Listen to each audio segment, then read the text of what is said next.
Bismillahirrahmanirrahim. Assalamualaikum warahmatullahi wabarakatuh. Segala puji bagi Allah, Zat yang membolak-balikkan hati, yang menggenggam rahasia hidup setiap makhluk, dan menanamkan makna di balik tiap peristiwa. Hanya dengan rahmat dan hidayahnya, kita mampu meniti lorong kehidupan yang seringkali gelap oleh ujian dan gersang oleh keraguan. Namun, dalam kekelaman itulah terkadang cahaya muncul paling terang. Sholawat dan salam tercurah kepada Nabi Muhammad Shallallahu Alaihi Wasallam, teladan agung yang mengajarkan kelembutan dalam keteguhan, kasih dalam perjuangan, dan sabar dalam menghadapi fitnah zaman. Semoga kita semua termasuk golongan yang istiqomah menapaki jejak beliau hingga akhir hayat. Sahabat penyimak Teguh Rahayu Selamat Channel yang dirahmati Allah, pada edisi kali ini kami hadirkan sebuah esai naratif penuh makna dengan judul Munir, pejuang HAM yang wafat sebelum dibungkam, hidup setelah dibungkam. Ini bukan sekadar kilas cerita, tetapi cermin untuk menyelami kedalaman nurani dan menelusuri jejak kehendak ilahi di balik peristiwa kelam bangsa. Tentang keberanian yang tak tunduk oleh ancaman, tentang suara kebenaran yang terus menggema meski jasadnya diracun. Kisah ini menyajikan realita yang syarat pelajaran, tentang jatuh dan bangkit, salah dan bertaubat, tersesat dan kembali. Bahwa Allah tidak pernah menutup pintunya, bahkan bagi mereka yang paling jauh sekalipun. Melalui alur yang reflektif, kami berharap cerita ini dapat menggugah kesadaran, memperkuat semangat keadilan, dan menyalakan cahaya iman di tengah gelapnya konspirasi dan ketidakadilan. Sekaligus mengajak setiap jiwa untuk lebih kekeh bergenggam Al-Quran, Sunnah, dan nilai-nilai ilahiyah yang meneduhkan. Disclaimer, esai naratif ini adalah karya fiksi spiritual, terinspirasi dari berbagai realitas hidup. Nama, tokoh, dan tempat hanya untuk menyampaikan hikmah. Dalil yang digunakan bersumber dari referensi sebagai penguat makna, bukan untuk perdebatan. Mari membuka hati dan menyimaknya secara jernih dengan bismillah. 1. Langit malam di atas Rumania begitu hening dan gelap, seperti menyembunyikan sesuatu yang tak ingin diungkapkan pada dunia. Di dalam kabin pesawat Garuda Indonesia G974 yang melaju pada ketinggian 40.000 kaki, seorang pria berkacamata, terlihat lelah namun tenang, berbaring berselimut 3 lapis kain di lantai kelas bisnis. Nafasnya tersengal, denyut nadinya melemah. Namanya Munir Said Talib. Ia bukan hanya penumpang biasa. Ia adalah suara nurani yang paling vokal di republik ini. Tapi malam itu, suaranya perlahan padam. Tak ada ledakan, tak ada peluru, tapi kematiannya mengguncang lebih hebat dari bom. Munir meninggal bukan karena kecelakaan, bukan karena sakit yang mendadak. Ia diracun. Arsenik dalam tubuhnya menari dalam senyap, menyebar melalui cairan lambung dan darah. Dosisnya bukan main-main, 4 kali lipat dari yang cukup untuk membunuh manusia. Ia wafat di udara, tepat pukul 14.10 waktu Indonesia Barat, tubuhnya dingin saat roda pesawat menyentuh landasan Bandara Schiphol, Amsterdam. Indonesia pun kehilangan satu dari sedikit penjaga hati nurani bangsa. Namun, siapa yang tega menghabisi Munir? Dan lebih dari itu, mengapa? Kisah ini bukan hanya tentang satu kematian. Ini tentang kematian keberanian, kebenaran, dan, barangkali, keadilan. Dan semuanya dimulai di sebuah bandara yang jauh dari tanah air, Changi, Singapura. Di sanalah racun mematikan itu diyakini disusupkan. Hanya dalam transit singkat, sekitar 30 menit, hidup seorang pejuang diubah menjadi jejak darah yang panjang. Munir berangkat dari Bandara Soekarno-Hatta malam tanggal 6 September tahun 2004. Ia hendak terbang ke Belanda untuk melanjutkan studi di Universitas Utrecht. Duduk di kelas ekonomi, ia ditemani oleh sejumlah kawan aktivis dan sang istri, Suciwati. Tak ada firasat buruk, mereka sempat menikmati susu coklat panas di Dunkin Donuts. Tapi ada satu sosok yang tiba-tiba muncul, Polikarpus Budihari Priyanto, mantan pilot yang kala itu diketahui bekerja untuk maskapai Garuda. Polikarpus, dengan ramah namun penuh misteri, menawarkan pertukaran kursi kepada Munir. Ia mengajaknya pindah ke kursi 3K di kelas bisnis. Munir, mungkin karena lelah, mungkin karena tak merasa curiga, menyetujui. Kursi itulah yang nanti menjadi tempat ia merintih, lalu terdiam, lalu dibungkam oleh zat kimia tak kasat mata. Yang tak diketahui Munir, dan yang kelak akan diungkap penyidik, adalah bahwa Polikarpus kemungkinan bukan sekadar penumpang. 1 jam setelah terbang dari Jakarta, pesawat transit di Changi. Munir turun, seperti penumpang lain, untuk melanjutkan penerbangan lanjutan ke Amsterdam. Ia duduk santai di Cafe Bin dan Lift, gerbang D42. Di sana, beberapa saksi melihat ia duduk semeja dengan Polikarpus.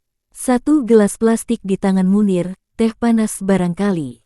Tapi dalam kehangatan itu, maut tengah menyusup perlahan. 2. Asrini Utami, seorang penumpang kelas bisnis, menyaksikan dengan jelas siapa saja yang berada di kafe itu. Ia melihat Munir, ia melihat Polikarpus, dan seorang lagi yang mencolok, lelaki gondrong berkumis, wajahnya tak asing.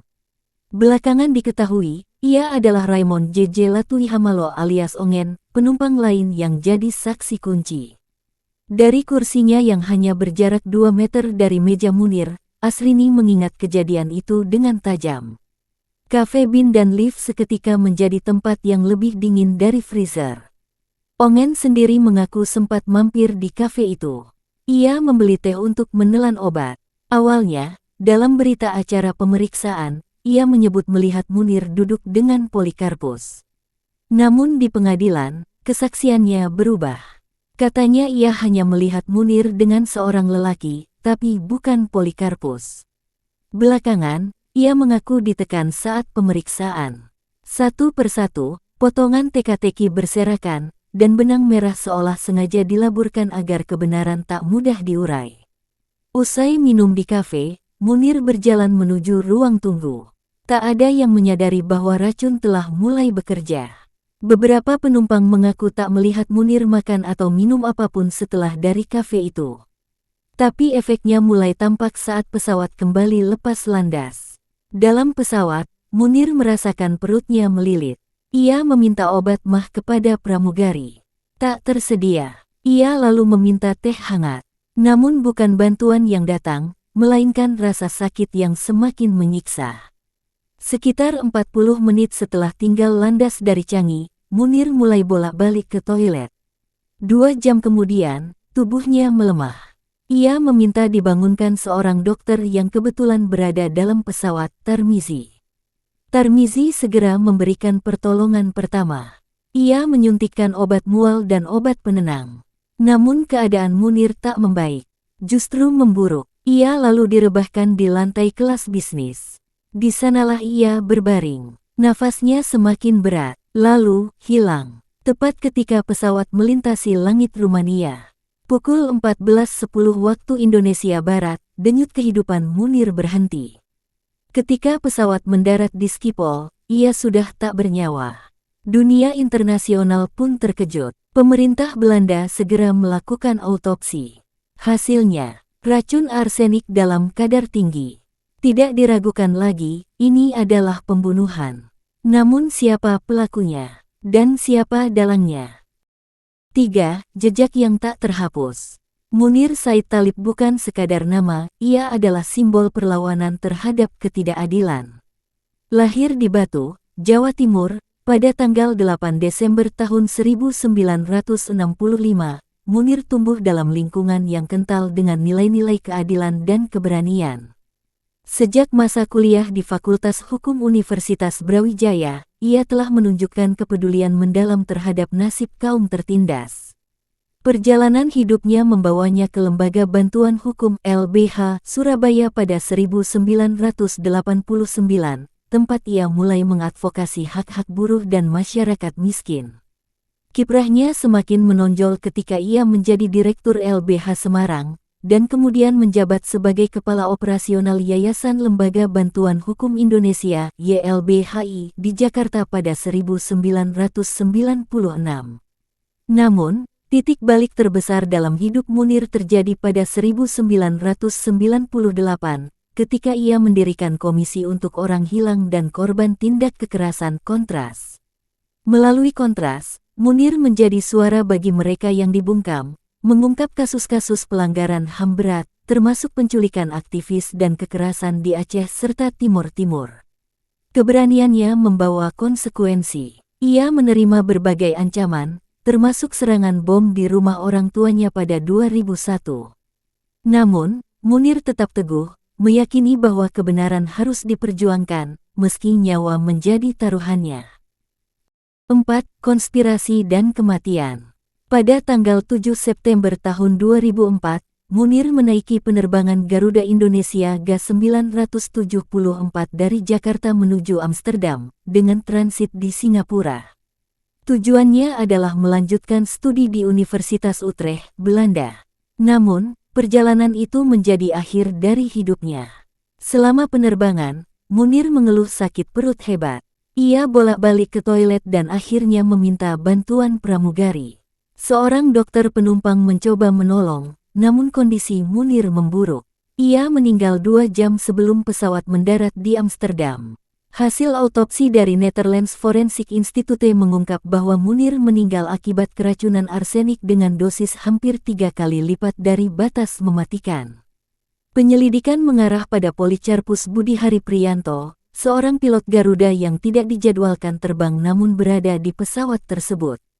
Policarpus diketahui menawarkan kursi kelas bisnisnya kepada Munir, dan diduga menaruh racun dalam minuman Munir saat transit di Singapura. Kasus ini menyeret nama-nama besar, termasuk pejabat Badan Intelijen Negara (BIN). Namun, hingga kini, banyak pertanyaan tetap tak terjawab, dan keadilan bagi Munir belum sepenuhnya ditegakkan. 5. Warisan abadi. Meski raga Munir telah tiada, semangat dan perjuangannya terus hidup. Istrinya, Suciwati, bersama 2 anak mereka, melanjutkan perjuangan Munir melalui berbagai kegiatan advokasi dan pendirian Omah Munir, sebuah museum hak asasi manusia di Batu, Jawa Timur.